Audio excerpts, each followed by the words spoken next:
I'm 71 years old now, and for 35 years I've carried a secret so impossible, so terrifying, that even saying it out loud feels like stepping off a cliff into darkness.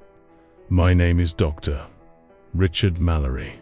I was a professor of linguistics and animal communication at the University of Washington for nearly 2 decades. I've spent my entire professional life studying how creatures communicate: dolphins, primates, even crows. I've published papers, I've won awards, I've been called brilliant by my peers. But none of that matters anymore, because in August of 1989, deep in the Olympic Mountains of Washington State, I discovered something that shattered every scientific principle I ever believed in. Something that cost me my career, my marriage, and very nearly my sanity. I know what you're thinking. You're thinking I've lost my mind, that age has caught up with me, that I'm confused or desperate for attention. I don't blame you. I would have thought the same thing 35 years ago. But I'm telling you this now because I'm running out of time. Because the weight of this secret has been crushing me day after day, year after year. And because someone needs to know the truth before I take it to my grave. Some of you will mock me, some will call me a fraud. But for those who are willing to listen, truly listen, I'm about to tell you about the 3 weeks in 1989 that changed everything I thought I knew about intelligence, evolution, and what it means to be human. It started on August 12, 1989. I had taken a sabbatical from the university to conduct field research on wolf communication patterns in the Olympic National Forest. The area I'd chosen was remote, about 40 miles from the nearest paved road, accessible only by a deteriorating logging trail that hadn't been used in years. I'd set up a small research camp near Lake Crescent, in a valley so isolated that on clear nights, you couldn't see a single human light in any direction. Just darkness, just wilderness. Just the kind of silence that makes you understand how small you really are. The forest there is different from anywhere else I've been. The trees, mostly Sitka spruce, Western hemlock, and Douglas fir grow so thick and so tall that even at noon, the forest floor exists in a perpetual twilight. Moss covers everything. The air is always damp, always cold, carrying the smell of decaying wood and wet earth. I was alone, completely alone. My wife, Susan, had stayed in Seattle with our daughter. She wasn't happy about the trip. We'd been arguing more and more about my obsession with my work, but she understood that this research was important to me, or at least she tried to understand. For the first week, everything went according to plan. I set up recording equipment at various points throughout the valley. I documented wolf howls, analyzed their patterns, made notes on pat communication strategies. Standard field research, nothing unusual. But on the 8th day, something changed. It was just after dawn. I was reviewing audio from the previous night when I heard something on one of the recordings that made my blood run cold. It wasn't a wolf howl, it wasn't a bear, it wasn't any animal sound I'd ever heard in my 20 years of studying animal communication. It was a voice, not human, but not animal either. Something in between. At first, I thought it was interference, maybe a hiker with a radio, someone passing through the area. But the more I listened, the more I realized that couldn't be right. The sound had structure, phonemes, consonants and vowels arranged in patterns that suggested ... language. Impossible language, but language nonetheless. I played it back 17 times that morning. Each time, my hands shook a little more.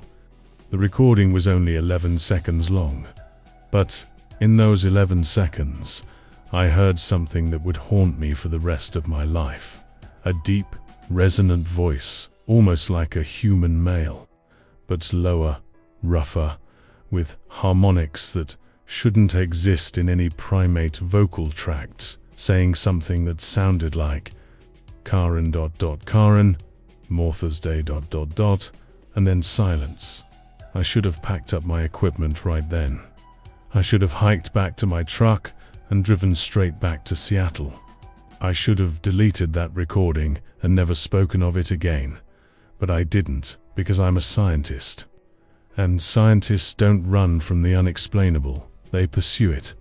Natural CTA. If you're still with me and feeling that chill down your spine, hit that subscribe button right now, and it helps us bring you more accounts you won't see on the evening news. And tell me in the comments, do you think some things are better left undiscovered? Let me tell you a bit more about who I was back then, so you understand why I made the choices I made. I wasn't some cryptozoology enthusiast or Bigfoot hunter. I was the opposite. I was a skeptic, a scientist who believed that extraordinary claims required extraordinary evidence. I'd spent years debunking supposed paranormal animal communication. I had written papers explaining why parrots don't actually talk and why claims of dolphin language were overstated.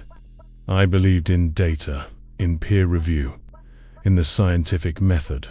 I did not believe in monsters. My specialty was comparative linguistics, studying the similarities and differences between human language and animal communication systems. I'd worked with primates, cetaceans, and corvids. I'd analyzed thousands of hours of vocalizations. I knew what real communication looked like, and I knew what it didn't look like. But that recording, ... that recording didn't fit into any category I'd ever encountered. I spent the next 2 days trying to rationalize it. Maybe it was a human voice, distorted by distance and interference. Maybe it was a bird mimicking human speech, though no bird in North America could produce those deep resonances. Maybe my equipment was malfunctioning, but deep down, I knew better. On the 10th day of my trip, I decided to investigate the area where the recording had been made. The microphone was positioned about 1.5 miles from my camp, in a dense section of old-growth forest near a small creek. The hike there took about 40 minutes, moving slowly through the undergrowth. The forest was unusually quiet that morning. No birds, no squirrels. Even the insects seemed subdued. When I reached the recording site, I immediately noticed something wrong. The underbrush around the area had been disturbed badly. Large sections of ferns and salal had been pushed aside or trampled. Branches had been broken at heights I couldn't reach, even standing on my toes. And then I saw the footprints. I've seen bear tracks. I've seen elk tracks. I've seen tracks from every large mammal native to the Pacific Northwest. These were none of those.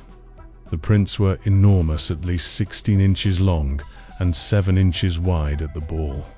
They pressed deep into the soft earth near the creek bed, deeper than any human print would go.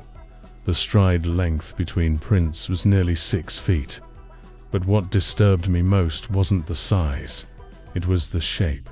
They were humanoid, 5 toes, a distinct heel, an arch. The proportions were wrong.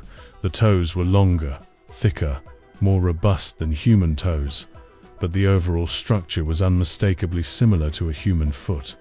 I knelt beside one of the clearest prints and took out my measuring tape. My hands were trembling so badly I had to steady my wrist with my other hand. 16.5 inches. 7 3/4 inches wide, at least 2 inches deep in soil that barely registered my own weight. I estimated the creature that made these tracks weighed somewhere between 600 and 800 pounds. I took photographs, I made sketches. I collected a soil sample from inside the print. I did everything a scientist should do. And then I made the decision that would change my life forever. I decided to stay, to find out what made those tracks, to find out what had spoken on my recording. Looking back now, I can see that decision for what it was. The moment I chose obsession over reason. The moment I prioritized discovery over safety. The moment I stopped being Dr. Richard Mallory, respected professor, and became something else entirely. Over the next 3 days, I modified my research plan completely. I repositioned my recording equipment in a perimeter around the track site. I set up motion-activated cameras, crude by today's standards, but state-of-the-art for 1989. I began leaving small offerings near the tracks, apples, dried fish, nuts. I was trying to make contact, and I was terrified that I might succeed. The forest felt different now, oppressive, like something vast and invisible was watching me from just beyond the tree line. Several times, I caught movement in my peripheral vision, something large sliding between the shadows, but when I turned to look, there was nothing there. Nothing I could see, anyway. On the 13th night, I woke suddenly at 3:47 a.m. I know the exact time because I checked my watch immediately, my heart already racing. Something was outside my tent. I could hear it breathing. Deep, slow breaths. Each exhalation creating a sound like wind through a cave. The breathing circled my tent. Once, twice, 3 times. I didn't move. I barely breathed. I just lay there in my sleeping bag, listening to something massive moving around me in the darkness. And then I heard it again. That voice, closer this time, much closer. Karin ... Karin Ma Thursday ... when you call ... single. Quotes the words if they were words came from just outside my tent wall. So close I could feel the vibration of the sound in my chest. I wanted to scream. I wanted to run. I wanted to be anywhere but there. But I didn't move. And after what felt like an eternity but was probably only 30 seconds, the breathing moved away. The sounds faded back into the forest. And I was alone again. Except I wasn't alone anymore. Not really. Because now I knew something was out there. Something intelligent. Something that spoke. And it knew I was listening. I didn't sleep the rest of that night. I just lay in my tent, staring at the nylon ceiling, listening to every sound the forest made, waiting for that breathing to return. It didn't. When dawn finally came, I forced myself to go outside. My entire body was shaking, partly from fear, partly from adrenaline, partly from the cold morning air that seemed to cut right through my jacket. The ground around my tent told a story I didn't want to read. More tracks, dozens of them, circling my camp in a deliberate pattern. Some prints were so close to my tent that whatever made them must have been standing directly over me while I slept. But there was something else. Near the remains of my campfire, something had arranged 5 rocks in a precise line. Each rock was roughly the same size, spaced exactly the same distance apart. Next to the line of rocks was a small branch, broken cleanly and placed perpendicular to the rocks. A pattern, a symbol, a message. I'm a linguist. I know the difference between random arrangement and deliberate communication. This was deliberate. I stood there for 20 minutes, just staring at those rocks and that branch, trying to process what I was seeing. Every rational part of my brain screamed that this was impossible. That Bigfoot, if it even existed, was just an animal.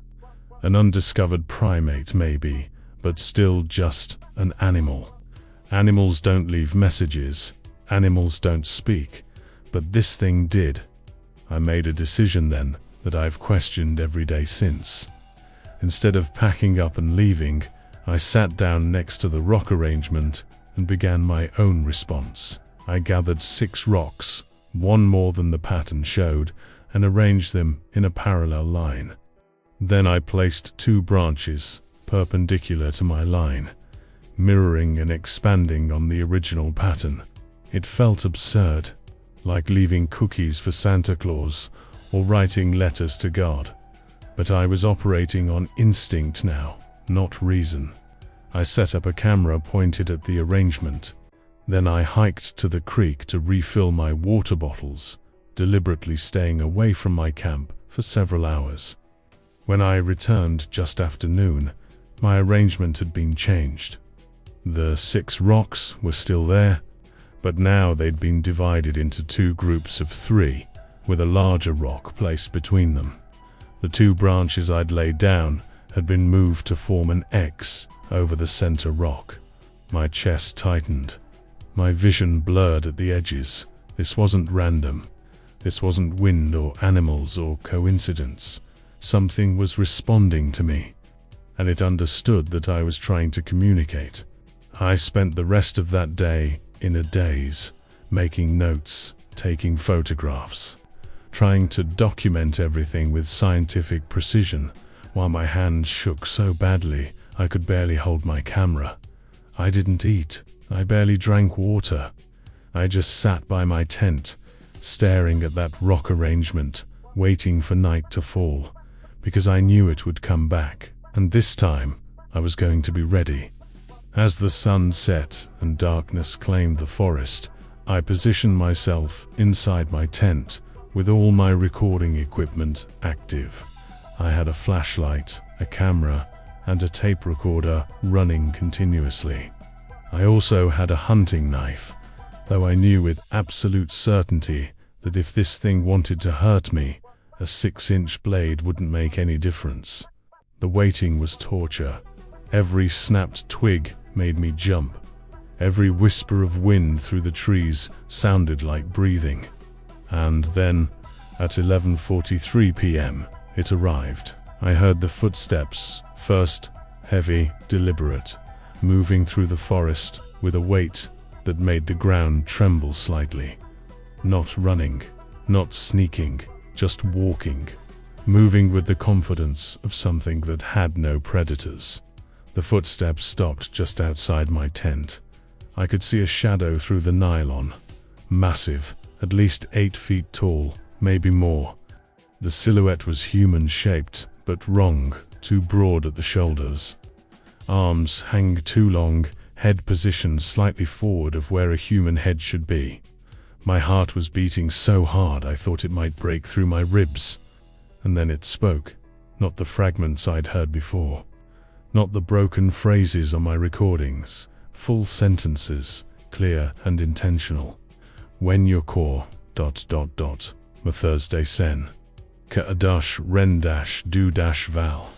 The voice was deep, deeper than any human voice, but perfectly articulated, each syllable distinct, each word separated by precise pauses. It wasn't English.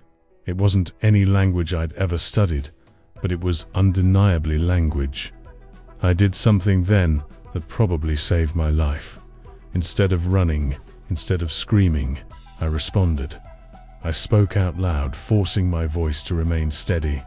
I hear you. I'm listening. I don't understand your words, but I'm trying. The shadow shifted, and then, in a voice that seemed to come from the very earth itself, it spoke again. This time, impossibly, in English. Listen, learn, remember. 3 words. Each one perfectly pronounced with only the slightest accent, a thickness to the consonants, a resonance to the vowels that no human throat could produce. But English nonetheless. I unzipped my tent with hands that barely functioned. Every survival instinct I had screamed at me to stay hidden. But something stronger, curiosity, scientific duty, or maybe just destiny, pushed me forward. I stepped outside, and I saw it. standing 20 feet from my tent, illuminated by the pale moonlight filtering through the trees, was something that shouldn't exist. It stood at least 8.5 feet tall. Its body was covered in dark hair, not fur, but hair, like human hair, but thicker, coarser. Its shoulders were impossibly broad, its arms long and powerful, hanging down past where human arms would end. But it was the face that stopped me cold. Because while it wasn't human, it wasn't entirely animal either. The eyes were large, deeply set, and reflected the moonlight with an amber glow. The nose was broad and flat. The mouth was wide, lipless, but clearly capable of complex articulation. And in those eyes, I saw something I'd never seen in any animal I'd ever studied. I saw intelligence, consciousness, awareness. I saw someone, not something. We stood there, human and creature, separated by 20 feet of forest floor, staring at each other in a moment that felt suspended outside of time. And then it spoke again. You, look. You, listen. Why? The question was simple, direct, and it expected an answer. I found my voice, though it came out as barely more than a whisper. I'm trying to understand. I study how creatures communicate, how they speak. I've never encountered anything like you. It tilted its head slightly, an eerily human gesture. We, speak. Always speak. You. Never listen. Those words hit me like a physical blow, because it was right. How many researchers had been in these forests over the decades, over the centuries? How many had heard sounds they couldn't explain, seen tracks they couldn't identify, felt watched by something they couldn't see, and how many had simply dismissed it, called it imagination, walked away? I'm listening now, I said. I want to learn. I want to understand. The creature studied me for a long moment, and then it did something I never expected. It sat down, just lowered itself to the ground, cross-legged, in a posture so human it made my head spin.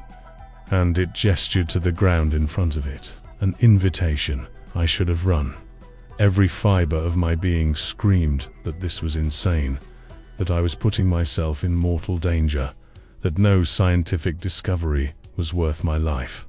But I didn't run, because in that moment I understood something profound. This wasn't a monster. This wasn't a mindless beast. This was a person, a different kind of person, but a person nonetheless, and it wanted to talk. So I sat down in the dirt, 20 feet from an impossible creature, and I prepared to have a conversation that would destroy everything I thought I knew about the world. My name is Richard, I said, placing my hand on my chest. Richard. The creature watched me. Then it placed one massive hand, easily twice the size of mine, on its own chest. Karen, it said. Then it pointed at me. Richard. It had learned my name, and it had given me its own. That's when I knew nothing would ever be the same again. That first night, Karen and I sat together until dawn. We didn't exchange many words. The language barrier was immense, and I had to be careful not to overwhelm the situation. But we communicated nonetheless, through gestures, through drawings in the dirt, through careful repetition and patient listening. I learned that Koran's language, which I later came to call Koranak in my private notes, had a grammatical structure unlike anything in human linguistics. It was tonal, like Mandarin, but with harmonic overtones that require a vocal tract much larger than human anatomy allows. Some sounds required simultaneous vibrations from multiple parts of the throats, something humans simply cannot do. But Karen could also speak English. Not fluently, not perfectly, but well enough to communicate complex ideas. Where had he learned it? How long had he been listening to humans? Those questions would take me years to fully understand. When the sun rose, Karen stood and gestured toward the deeper forest. He wanted me to follow. Every rational part of my brain screamed at me to refuse, to stay in my camp, to maintain distance, to remember that I was alone in the wilderness with a creature that could tear me apart without effort. But I was already too far gone. The scientist in me had been replaced by something else, someone who'd seen the impossible and couldn't look away. I followed him. We walked for nearly 3 hours, deeper into the Olympic Mountains than I'd ever been. Karen moved through the forest like water, absolutely silent despite his size, slipping between trees that I had to struggle around. He never looked back to check if I was following. He knew I was there. Finally, we arrived at a place that made my throat close up with wonder and terror. A valley, hidden between two ridgelines, accessible only through a narrow gap in the rock that I never would have found on my own. The valley was perhaps half a mile across, surrounded by sheer cliff faces, covered in moss and dripping with water from dozens of small streams. And in that valley, there were structures, not buildings, not the way humans build, but deliberate constructions, frameworks of massive logs, woven branches creating windbreaks, platforms built into trees at heights that would require scaffolding for humans to reach. And there were others, 4 more of them. Karen's people. They emerged from the tree line when we entered the valley. 2 males, both as large as Karen, 1 female who stood perhaps 7 feet tall, and 1 juvenile maybe 5 feet tall, watching me with enormous, curious eyes. They spoke to Karen in rapid Karanak. I caught a few repeated sounds. My name, Richard, spoken several times. Questions, I assumed. Why had he brought a human here? Was it safe? What did I want? Karen responded at length. I understood none of it, but I heard the tone, calm, reassuring, patient. Finally, he turned to me. Though ... afraid. Never human here. Never human ... see. I understood. This valley was a secret. Perhaps the most important secret in North America. The last refuge of a people who'd been hiding from humans for centuries. And Karen had just revealed it to me. Why? I asked, my voice barely above a whisper. Why show me this? Why risk everything? Karen looked at me with those amber eyes, and when he spoke, his words carried a weight that made my chest ache. We ... dying. Each year ... fewer. Humans ... everywhere. We hide. Always hide. But hiding ... not enough. The truth hit me like a freight train. They weren't mythical creatures. They weren't monsters. They were an endangered people, pushed to the brink of extinction by the relentless expansion of human civilization. You need help, I said. Karen nodded slowly. Need ... understanding. Need humans ... no. We ... speak. We ... think. We ... people. Over the following days, I lived in that valley. The others remained wary of me keeping distance, watching me constantly. But Karen became something like a friend, or perhaps a teacher. He taught me Karanak. Not all of it. The frenetic complexity was beyond my human vocal cords, but enough that I could understand basic concepts. Their language had words for things English didn't, specific terms for different types of silence, for the smell of approaching weather, for the feeling of being watched by something that means no harm.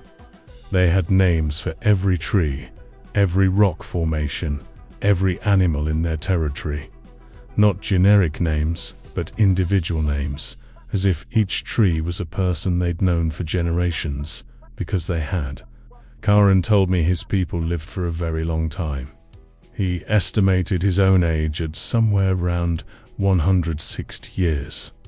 The female, whose name sounded like Shorenma, was older still, perhaps 200. They'd seen the forests change.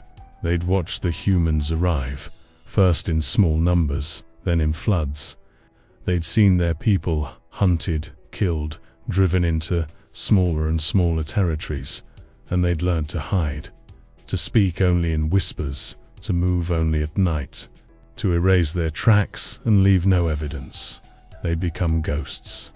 But Karin was tired of being a ghost. He'd been listening to humans for decades, hikers, rangers, researchers like me. He'd learned our language, he'd studied our behavior, and he'd decided that maybe, just maybe, not all humans wanted to hurt them. I documented everything. I filled 3 notebooks with sketches, phonetic transcriptions, grammatical observations. I recorded hours of audio. I took hundreds of photographs. I was building the most important anthropological discovery in human history, but I was also breaking my promise. Because Karin had asked me to understand, not to expose. He wanted me to know his people existed, to appreciate that they were intelligent and worthy of protection. He never said I should tell the world, and as the days passed I began to realize the terrible weight of what I'd discovered. If I revealed this, if I published papers, presented evidence, brought the scientific community into these mountains, what would happen? Would these people be protected? Or would they be captured, studied, dissected, destroyed? Would they become a curiosity in a zoo, specimens in a laboratory, targets for hunters and thrill seekers? The more I thought about it, the more I understood. This secret wasn't mine to share, but it was also too big to keep. And that contradiction would eventually tear my life apart. On my 18th day in the valley, everything changed. I was sitting with Karin near one of the streams, working on translating a story he'd been telling me about his grandfather, when Shorenma emerged from the forest at a run. She was breathing hard, something I'd never seen before. These people didn't get winded easily. She spoke rapidly to Karin in Karinak. I caught a few words. Human. Coming. Many. Karin's entire demeanor shifted. His posture went rigid. His eyes scanned the tree line. What is it? I asked. What's wrong? Humans coming here. Many humans. With loud machines. Helicopters, I realized. They were talking about helicopters. My stomach dropped. Search and rescue. Karin shook his head. Not rescue. Hunting. The Forest Service. They must have found my abandoned camp. Must have assumed something happened to me. And now they were conducting a search. I have to go, I said, standing quickly. I have to go back to my camp and tell them I'm fine. If they keep searching, they'll find this place. Karin grabbed my arm. His grip was gentle, but I could feel the strength behind it. Strength that could crush bone if he chose. If you go, ... they ask questions. Where you are. Why you gone so long? What you find? He was right. How could I explain 18 days in the wilderness without raising suspicion? What story could I tell that wouldn't lead them back here? I'll think of something, I said. I'll tell them I got lost, that I was injured, anything. But I have to go now, before they expand the search area. Karin studied me for a long moment. Then he released my arm. You. Come back? The question broke my heart, because I didn't know the answer. I don't know, I said honestly. I'll try. But Karin, if I can't come back, you need to stay hidden. You need to keep your people safe. Promise me. He didn't respond. He just turned and walked back toward the others. I hiked back to my original camp as quickly as I could, practically running through the forest. It took me just under 2 hours, less than half the time the original journey had taken with Karen. When I arrived, I found exactly what I'd feared. My camp was swarming with people. Search and rescue personnel, Forest Service rangers, even what looked like county sheriff deputies. There were 3 vehicles parked along the logging road, and I could hear helicopter rotors in the distance. I took a deep breath, messed up my clothes and hair to look disheveled, and walked out of the tree line with what I hoped was a convincing limp. "Hey!" I shouted. "Hey! I'm here! I'm okay!" The response was immediate. Rangers rushed toward me, asking if I was injured, what happened, how long I'd been lost. I stuck to a simple story. I'd slipped while hiking, twisted my ankle badly, and spent the last 2.5 weeks slowly making my way back to camp. I had rationed my food, drank from streams, and waited for my ankle to heal enough to walk. They bought it, mostly, but one ranger, a man in his 50s, named Morrison, watched me with suspicious eyes. 2.5 weeks for a twisted ankle? He said. "That's a long time, Professor." I was being careful, I said. I didn't want to make it worse. And honestly, I lost track of time. It's easy to do out here. Morrison nodded slowly, but he didn't look convinced. They insisted on taking me to the hospital in Port Angeles. I protested, but there was no arguing. It was protocol for anyone who'd been missing that long. As the ranger truck carried me out of the forest, I looked back at the tree line, wondering if Karen and his people were watching, wondering if I'd ever see them again. At the hospital, doctors confirmed that I was dehydrated and had lost about 15 pounds, but otherwise I was fine. No twisted ankle, no injuries of any kind. The attending physician looked at me strangely when she noted that in her report. "You're lucky, Professor," she said. "Most people who spend that long in the wilderness without proper supplies don't come out in this good a shape." I just nodded and thanked her, but I could see the questions in her eyes. Susan picked me up from the hospital. She didn't say anything during the 2-hour drive back to Seattle, just stared at the road, her jaw tight, her hands gripping the steering wheel. When we got home, she finally spoke. "You weren't lost, were you?" I looked at her, this woman I'd been married to for 15 years, the mother of my child, the person who knew me better than anyone, and I lied to her face. Of course I was. What else would I have been doing? "I don't know, Richard, but you're different. You've been different since you came back. You barely talk. You barely sleep. You just sit in your office, writing in those notebooks and staring at nothing." She wasn't wrong. I'd been obsessed. Every waking moment I thought about Karen and his people. I dreamed in Karanak. I heard their voices in every quiet moment, and I knew I had to go back. But the university wouldn't approve another research trip so soon. And even if they did, Morrison and the Forest Service would be watching. They'd want to know exactly where I was going and why. I was trapped. For 3 weeks, I tried to live a normal life. I taught my classes. I attended faculty meetings. I had dinner with my family, but I was a ghost, physically present, but mentally elsewhere. And then, on September 28th, 1989, everything came crashing down. I received a call at my office from Morrison, the ranger who'd found me. "Professor Mallory, I need to ask you some questions. Can you come to the ranger station? What's this about? We found something in the area where you said you were lost. Something ... unusual. And I think you might be able to help us understand it." My blood ran cold. "What did you find?" "Just come to the station, Professor. We'll discuss it in person." I drove to the ranger station with my hands shaking on the steering wheel. When I arrived, Morrison led me to a back office where several large photographs were spread across a table. Photographs of footprints. Massive humanoid footprints. "Can you explain these, Professor?" I stared at the photos. There was no doubt what they were. I don't know what those are." Morrison leaned back in his chair. "Really? 'Cause we found them in the exact area where you spent 2.5 weeks lost. And we found something else too."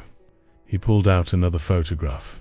It was one of my recording devices, still positioned exactly where I'd left it, strapped to a tree near Karen's Valley. Forest Service found this 3 days ago. It still had batteries, still had a tape inside. "Would you like to know what was on that tape, Professor?" I couldn't speak. Voices. Not human voices, not animal voices. Something in between. And in the background, clear as day, we can hear someone speaking English, teaching words. "The voice sounds a lot like yours, Professor." I was caught. Everything I'd tried to protect, everything Karen had trusted me with, was about to be exposed. And I had to make a choice. Natural CTA. If you're still following this story and feeling your heart race, subscribe now so you don't miss what happened next, because what I'm about to tell you changed everything. Drop a comment below. Would you protect an impossible truth, even if it cost you everything? Because that's exactly the choice I faced. I sat in that ranger station for 3 seconds that felt like 3 hours, staring at those photographs, at Morrison's suspicious face, at the evidence of my greatest discovery and greatest betrayal laid out on a cheap plastic table. And then I lied. "That's not my voice on the tape," I said.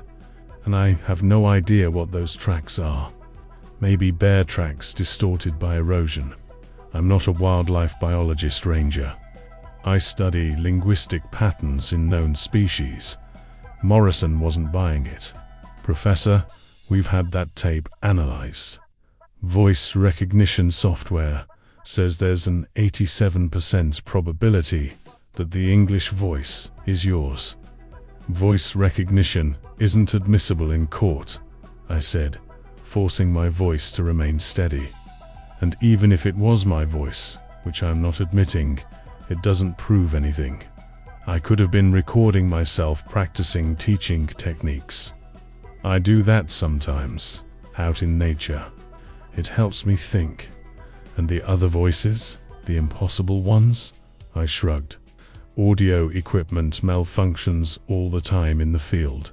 Electromagnetic interference, moisture damage, magnetic anomalies. There are dozens of explanations that don't involve Bigfoot, Ranger." We stared at each other across that table. Morrison knew I was lying. I knew he knew, but he couldn't prove it. Finally, he leaned back. "The Forest Service is organizing an expedition. We're taking a team into that valley to investigate. You're welcome to join us as a consultant. Help us understand what we find." This was it, the moment everything either ended or began. If I went with them, I could try to steer them away from Karen's people, try to misdirect, mislead, protect. But I'd also be leading them directly to the valley. If I refused, they'd go anyway. And without me there, they'd have no reason to be careful, to be quiet, to be respectful. "When?" I asked. "Day after tomorrow. Dawn." I nodded. "I'll be there." That night, I did something I've never told anyone about. Something I'm still not sure was right or wrong. I drove back to Olympic National Forest, alone, in the dark. I hiked through the night, no flashlight, just memory and desperation, back to Karen's Valley. It took me 6 hours, moving as quickly as I dared, falling repeatedly, cutting myself on branches I couldn't see. When I arrived at dawn, Karen was waiting. He'd known I was coming. Had probably heard me crashing through the forest from miles away. "They know," I said, gasping for breath. The Forest Service. They found my equipment. They found the tracks. They're coming. Day after tomorrow. 30 or more humans with guns and cameras and capture equipment. Karen didn't look surprised. Just said, we know. We hear helicopters. Humans. Always find. Sooner later. You have to leave, I said. Go deeper into the mountains. Find somewhere they can't reach. I'll try to slow them down, but no. The word stopped me cold. What do you mean, no? They'll capture you, study you. You'll never be free again. Karen shook his massive head. Always running, hiding. Centuries of hiding. No more. You can't fight them, I said desperately. There are too many. And they have weapons. You'll be killed. Not fight, talk. I stared at him, not understanding. Talk to them, he said slowly, carefully. Show them. We, speak. We, think. We, people. They, see. They, understand. Karen, humans don't work that way. If they see you, they'll see a discovery. A specimen. A monster. Not a person. He placed one enormous hand on my shoulder. You, see, person. Other humans. See too. The trust in his eyes broke something inside me. Because he was wrong. I knew he was wrong. Humans had a long history of destroying things they didn't understand, of exploiting intelligence they deemed lesser, of turning people into property. But I couldn't tell him that, because it would mean admitting that his faith in me, in humanity, was misplaced. I'll try, I said. I'll try to make them understand. But Karen, if things go wrong, if they try to capture you, you have to run. Promise me. He didn't promise. Instead, he said something in Karenica long, flowing phrase that I'd learned meant something like, the river flows where it flows, not where we wish. Then he turned and disappeared into the forest. I hiked back to my truck and drove home. Susan was waiting, furious that I'd disappeared again without explanation. We had the worst fight of our marriage that morning. She screamed. I stayed silent. And when she finally asked me directly, "Are you having an affair? Is there someone else?" I almost laughed, 'cause yes, there was someone else. But not in the way she meant. There was a 8.5-foot tall person with amber eyes and a voice like thunder who trusted me to protect his dying people.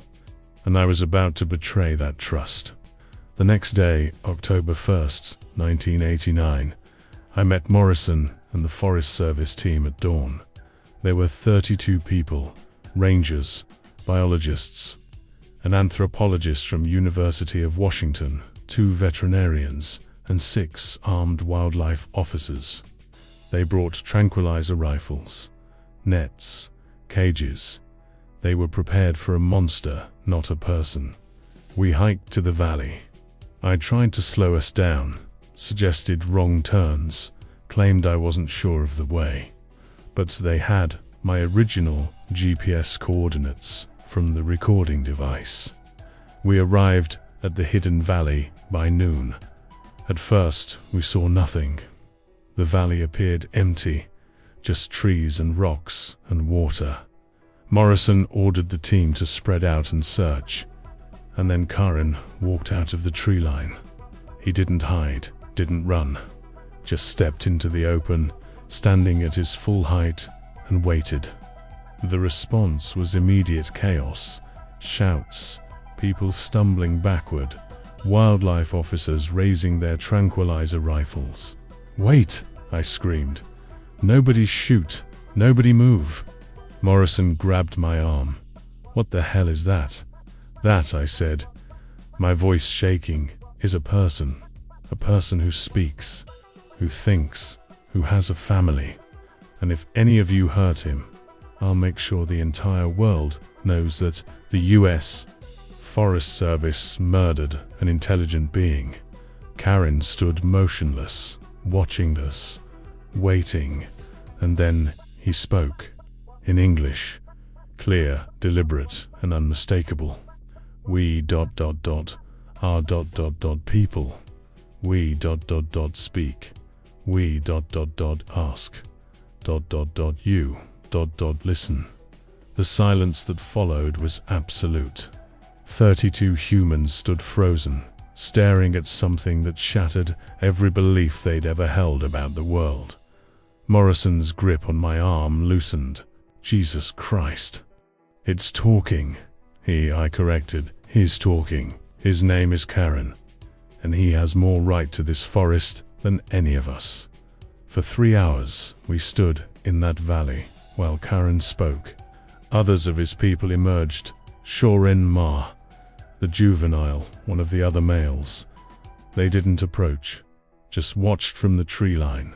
Karen told us about his people, about their history, about centuries of hiding, of running, of watching their population dwindle from thousands to dozens. Some of the team listened with wonder, others with skepticism.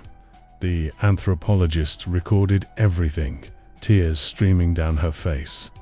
But the wildlife officers kept their rifles raised, and Morrison's face grew darker with each passing minute. Finally, he cut Karen off mid-sentence. "This is beyond our authority," he said. "This is a matter for federal agencies. Homeland Security, the CDC. This person," I said, "needs to be contained until we understand what we're dealing with. Officers, prepare the tranquilizer, nitrogen monoxide." I put myself between the officers and Karen. "You tranquilize him. You'll kill him. You don't know his physiology. You don't know what dosage is safe. You'll be committing murder. Get out of the way, Professor. That's an order.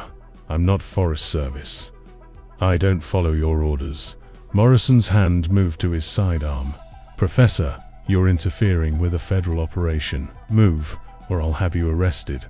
Karen placed a hand on my shoulder and gently moved me aside. "It's ... okay, Richard. I ... understand. Humans. Not ready. Not ... yet." And then he did something that still haunts me. He knelt down, put his hands on the ground, submitted, offering himself to save his people. The tranquilizer darts hit him 3 seconds later. 2 in the shoulder, 1 in the chest. He looked at me as the drugs took effect, and in his eyes, I saw forgiveness. Then he collapsed. Shorin Ma screamed, a sound I'd never heard before, full of rage and grief. The others vanished into the forest, and I stood there, watching them load Karen's unconscious body into a transportation cage, and I knew I'd failed. I'd brought the humans to the valley. I'd exposed his people, and I'd destroyed the life of the only non-human person I'd ever known. They took Karen to a facility I wasn't allowed to know the location of. For 3 days, I called every government office I could find. The Forest Service, Fish and Wildlife, the FBI, the Department of the Interior. Nobody would tell me anything. On the 4th day, 2 men in suits showed up at my house. Federal agents. They didn't show badges, didn't give names. Just handed me a document to a non-disclosure agreement with language so airtight it might as well have been a gag order. "You will not speak about what you saw in Olympic National Forest," one of them said. "Not to colleagues, not to media, not to family. You saw bear tracks and equipment malfunction, nothing more. What about Karen? Where is he? Is he safe? The subject is being cared for. The subject has a name. He's a person." The agent's expression didn't change. "Sign the document, Professor, or we'll find other ways to ensure your silence." The threat wasn't subtle. I signed. That night, Susan left me. She packed 2 suitcases, woke our daughter, and walked out. The divorce papers arrived 6 days later. I didn't fight it. I couldn't explain why I'd been lying, why I'd been distant, why I'd destroyed our marriage. Because I'd signed away my right to tell the truth. The university put me on administrative leave pending psychological evaluation. 3 weeks later, they suggested I resign. For my own good, for my health, I resigned.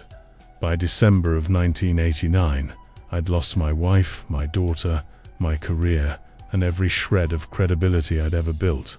All I had left were my notebooks and recordings, hidden in a storage unit where the federal agents wouldn't find them, and the memory of Karen's eyes as he forgave me for destroying his life. I tried to find out what happened to him. Spent years following rumors, chasing leads, calling in favors from former colleagues. I learned fragments, pieces of truth hidden in classified reports and whispered conversations. Karen was held for 8 months in a medical research facility in Nevada. They studied him, took samples, ran tests, treated him like a laboratory specimen. He never stopped speaking, never stopped asking for his people, never stopped trusting that humans would eventually understand. In June of 1990, according to one source, he stopped eating, a hunger strike. In August, he died. The official cause of death was listed as complications from captivity stress. I prefer to call it what it really was: murder by confinement. After his death, I heard rumors that the government made contact with the others, Suer and Ma, and the remaining members of Karen's people. Offered them protection in exchange for relocation. I don't know if they accepted. I don't know where they are now. I hope they're hidden. I hope they're free. I hope they've learned that humans can't be trusted. For 35 years I've carried this story. I moved to a cabin in Montana, lived alone, avoided people. Spent my days writing everything down, every conversation with Karen, every word of Karenak I learned, every moment in that valley. The federal agents check on me sometimes, not often, but enough to remind me that the NDA I signed hasn't expired, that revealing what I know would mean prison or worse. But I'm 71 now, and I'm tired. I'm tired of the silence. I'm tired of the lie. I'm tired of watching documentaries about Bigfoot hunters and cryptozoologists who treat the search like a game. Because it's not a game. Karen wasn't a mystery to solve. He was a person who spoke and thought and loved his people, and tried desperately to bridge the gap between his world and ours. And we killed him for it. 3 weeks ago, I was diagnosed with stage 4 pancreatic cancer. The doctors give me maybe 6 months, so I'm telling this story now. Because when I die, this truth dies with me. Unless you remember it, unless you share it, unless you understand that somewhere in the deep forests of North America, there are people, not animals, not monsters, but people who speak and think and deserve the same rights and protections we give to ourselves. I failed Karen. I brought the humans to his valley. I couldn't protect him from our fear and our greed, but maybe I can still honor him by telling you what he wanted the world to know. They are people. They speak, and they're asking us to listen. I know what you're thinking right now. You're thinking, is this true? Is any of this real? Or is this just the rambling of a dying old man looking for attention in his final months? I don't blame you for doubting. I would doubt too if I were you. But I want you to consider something. If I were making this up, if I were fabricating a story for views or money or fame, why would I wait until I'm dying to tell it? Why wouldn't I have sold this story decades ago? Why wouldn't I have written books, done interviews, made a fortune from the greatest discovery in anthropological history? The answer is simple. because I signed a legal document that guaranteed I'd spend the rest of my life in prison if I ever spoke about this. And now, with 6 months left to live, prison doesn't scare me anymore. The truth is, I'm not telling you this story to convince you. I'm telling it because Karen deserves to be remembered as more than a legend, as more than a blurry photograph or a set of mysterious footprints. He deserves to be remembered as a person who spoke 4 languages, his own, English, and according to my notes, fragments of Spanish, and what I believe was a Native American language, though I never confirmed which one. A person who told me about his childhood, about learning to hunt from his father, about the first time he saw a human and felt fear and curiosity in equal measure. A person who loved his family so deeply that he surrendered his freedom to protect them. That's who Karen was. And that's what I want you to take from this story. Not proof, not evidence, not ammunition for your arguments about whether Bigfoot exists. Just the understanding that intelligence comes in forms we haven't imagined, that personhood isn't limited to human DNA, that somewhere in our vast forests there might be others different from us, hidden from us, but no less deserving of dignity and respect. I've spent 35 years asking myself if I made the right choices, if I should have refused to go back to that valley, if I should have destroyed my recordings and pretended none of it ever happened. I don't have answers. All I know is that I met someone extraordinary, someone who changed how I understand consciousness, language, and what it means to be alive. And then I watched as my own species destroyed him. That's a burden I'll carry to my grave, which, given my diagnosis, will be soon. I've made arrangements for my notebooks and recordings to be released after my death, not to the government, not to scientific institutions, but to independent researchers, journalists, and advocates who I trust to treat this information with the respect it deserves. Maybe they'll find Karen's people. Maybe they'll establish contact. Maybe they'll succeed where I failed. Or maybe the government will suppress everything again. Maybe this story will be dismissed as fiction. Maybe Karen's people will remain hidden forever. I can't control that. All I can do is tell the truth while I still have breath to speak it. Karen taught me a phrase in Karanak during one of our last conversations. It translated roughly to, "The river flows where it flows, not where we wish." I didn't understand it then. I thought it was fatalistic, passive. But now, at the end of my life, I understand. Some things are beyond our control. Some truths will emerge, regardless of how hard we try to suppress them. Some rivers will carve their own path, no matter how many dams we build. This story is that kind of truth. It will flow, it will reach people. And maybe, just maybe, it will change how we think about the wild places we haven't yet conquered, about the intelligence we haven't yet recognized, about the people we haven't yet learned to see. If you've made it this far, thank you. Thank you for listening. Thank you for considering the possibility that I'm telling the truth. And if you can't believe me, if this story sounds too impossible, too convenient, too much like fiction, that's okay too. Just remember one thing: the next time you're in a forest and you feel watched, the next time you hear a sound you can't identify, the next time you see tracks that don't quite fit any known animal, consider the possibility that you're not alone, that somewhere in the shadows, someone is watching you. Someone who speaks and thinks and wonders if you'll finally be the human who listens.